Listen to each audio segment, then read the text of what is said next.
આપણા ગુજરાતની અંદર જબરજસ્ત માઇનિંગ માફિયાઓ ત્રાસ ગુજારે છે પ્રકૃતિ સાથે અને પ્રશાસન તમાસદીન બનીને બેસે છે. ખાણ ખનિજ વિભાગ ઊભો કરાયો છે, પણ હજુ સુધી સમજ એ નથી પડતી કે જો વિભાગ એલર્ટ છે તો આટલા મોટા પાયે ખનન કેમ થાય છે. અને ખનનના સૌથી વધુ કિસ્સા સુરેન્દ્રનગરથી સામે આવે છે. ખાણ ખનિજ વિભાગના જ કેટલાક ભ્રષ્ટ અધિકારીઓના પાપે અનેક કૂવા ખોદાયા છે. અનેક વાર મેં કાર્યક્રમ કર્યો છે. માત્ર કૂવા ખોદાયા છે એવું નથી, એક કૂવાની નીચે ટનલ ખોદાઈ છે અને આખી ટનલ જમીનને પોલી કરી નાખી છે અને ગમે ત્યારે મોટો વિસ્ફોટ થાય ને એવી સ્થિતિ છે. પણ ખાણ ખનિજ વિભાગ જાણી જોઈને મૌન ધારણ કરીને બેઠું છે.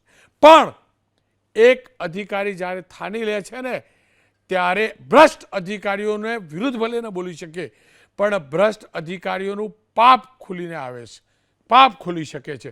અને આવો જ પર્દાફાશ ચોટીલાના પ્રાંત અધિકારી એચ.ટી. મકવાણાએ કર્યો છે.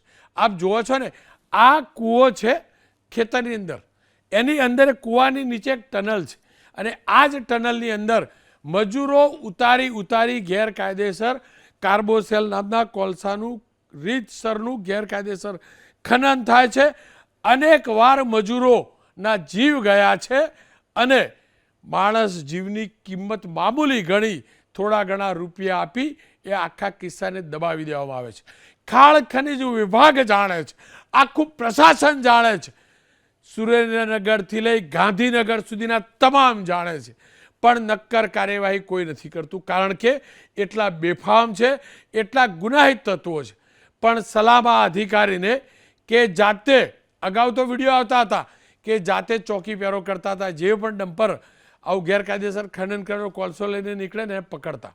પણ ખાણની અંદર, કૂવાની અંદર ઉતરવું અને એની અંદરની આ ટનલની અંદર ઉતરવું, ટનલમાં ઉતરી આ અધિકારીએ ગેરકાયદેસર ખનન પકડ્યું છે. 15 ટન કાર્બોસેલ પકડ્યો, સાથે જ 11 જેટલા મજૂરોને સલામત રીતે બહાર કાઢ્યા છે.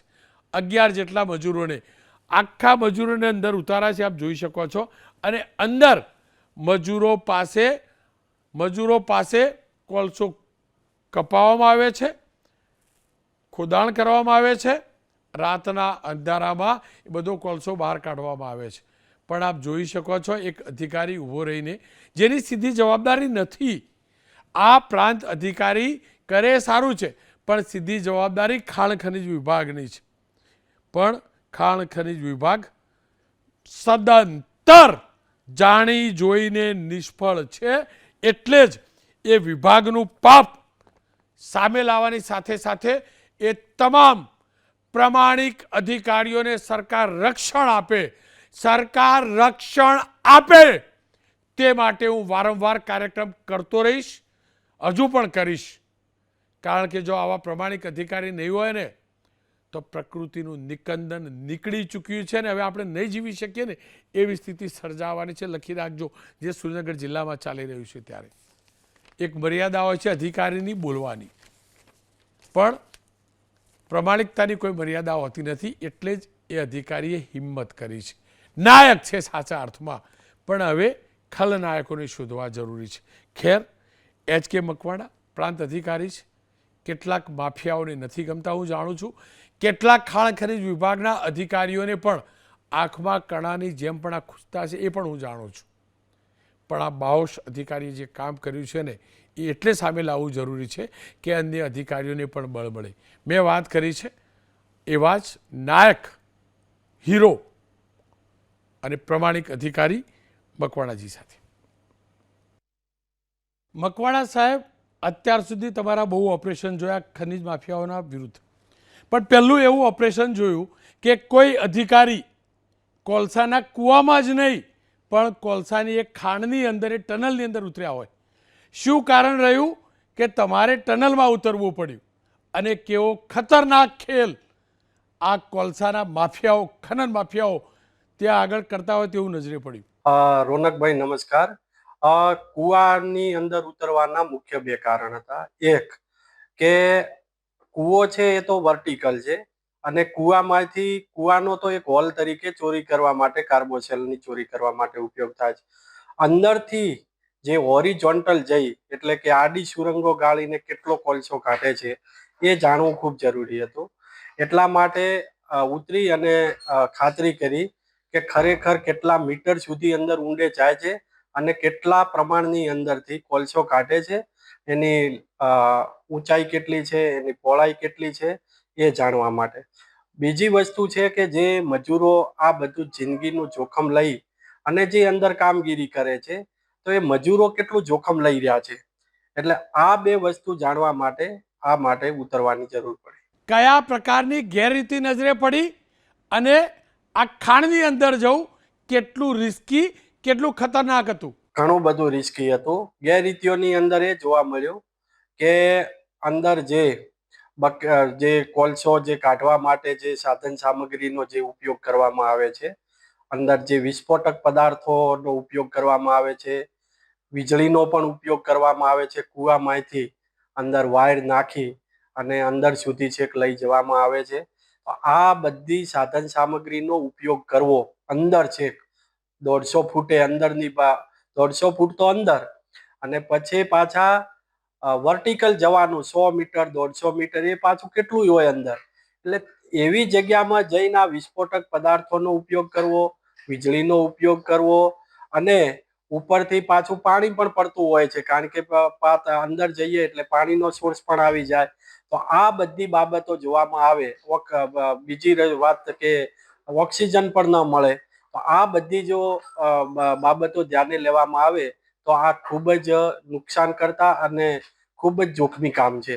કોણ છે આ ખનન માફિયાઓ અને કેવી રીતે ચલાવે છે ખનીજ ચોરીનો આ માફિયાગીરીનો કારોબાર? માલિકો એક તો જે ખાતેદારો હોય છે, એ ખાતેદારો પોતે જે પોતાના ખેતરની અંદર જે કૂવાઓ છે એ કોઈ કોન્ટ્રાક્ટરને આપી દે છે અને એ કોન્ટ્રાક્ટર છે એ પોતાની રીતે મજૂરોનું આયોજન કરી અને આ બધું આખું રેકેટ ચાલતું હોય છે. એટલે જે કોન્ટ્રાક્ટરો છે ને એ ગઈકાલે એક કોન્ટ્રાક્ટર હાથમાં આવ્યા પણ એ પાછા ભાગી ગયા. એટલે મેન આમાં કોન્ટ્રાક્ટરો અને જે ખેતરોના માલિકો હોય છે આ બંનેની ખાસ સંડોવણી હોય છે. આ ખેલ બંધ કરાવવો કેટલો જરૂરી છે? અને મને જે જાણકારી મળી છે એ પ્રમાણે રેલવે લાઇનની બાજુમાં પણ કૂવા છે. મકવાણા સાહેબ, એવી કોઈ આશંકા ખરી કે કૂવાની અંદર સીધો કૂવો હોય એની નીચે જે ટનલ ખોદાય છે એ ટનલ પણ આ રેલવે લાઇનની નીચે સુધી પહોંચી હોય? આ પ્રકારનું કંઈ પણ ધ્યાનમાં આવ્યું છે ખરું? આ ખેલ આમ તો મને આયાને 3-1 મહિના ઉપર થઈ ગયો. લગભગ 90% તો વધારે આપણે આ કાબુ મેળવી લીધો છે. પણ હજુ રાત્રિના સમયે અથવા તો ગમે ત્યાં જો 5 થી 10% જે લીકેજીસ છે એ લીકેજીસને આપણે 100% નેસ્ત નાબૂદ કરવા માટેની આ મથામણ ચાલી રહી છે. એટલે એ પણ ટૂંક સમયમાં આ બધું બંધ થઈ જશે અને એ અપેક્ષિત છે. એક સરકારી અધિકારીની વાત કરવાની મર્યાદા પણ હોય છે, મર્યાદામાં રહી મકવાણાજીએ મારી સાથે વાત કરી. પણ હા, એક વ્યક્તિ ઈચ્છે ને તો અમર્યાદિત પ્રમાણિકતાથી કામ કરી શકે છે ને, તેનું સૌથી મોટું ઉદાહરણ છે. અત્યાર સુધી મેં અનેક મુદ્દા ઉઠાવ્યા છે. એ મુદ્દામાં કરેક્શન શક્ય છે, સુધાર પણ શક્ય છે.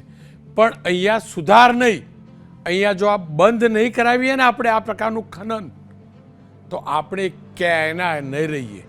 લખી રાખજો, મારા શબ્દો લખી રાખજો. સુરેન્દ્રનગર જિલ્લામાં ક્યારે પણ મોટી દુર્ઘટના થશે ને, જે આ ખનન થયું છે નીચે ટનલો ખોદાય છે એના કારણે, તો એક અધિકારી ખાણ ખનીજનો એ જવાબદાર હશે. સાથે જ એ વિભાગના તમામ લોકો એના માટે જવાબદાર છે જે મૌન રહ્યા છે. અને ફરીથી કહું છું, પ્રામાણિક અધિકારીનું મૌન ભ્રષ્ટ લોકોને ઉર્જા આપે છે. તમે મૌન રહો સરકારના નિયમ પ્રમાણે, પણ કાર્ય કરો. તમે આ મકવાણાજીમાંથી શીખ મેળવો. તમારી જવાબદારી છે ગુજરાતને સુરક્ષિત રાખવાની, ગુજરાતની કુદરતી સંપત્તિને સુરક્ષિત રાખવાની. એક ગુજરાતી તરીકે જ નહીં પણ એક માનવ તરીકે પ્રકૃતિને જીવંત રાખવાની જવાબદારી તમે ચૂકી રહ્યા છો. જે લોકો આખા ષડયંત્રમાં સામેલ છે, છેલ્લે કહીશ, જ્યારે દુર્ઘટના થશે ને મોઢું બતાવવાના લાયક નહીં રહો.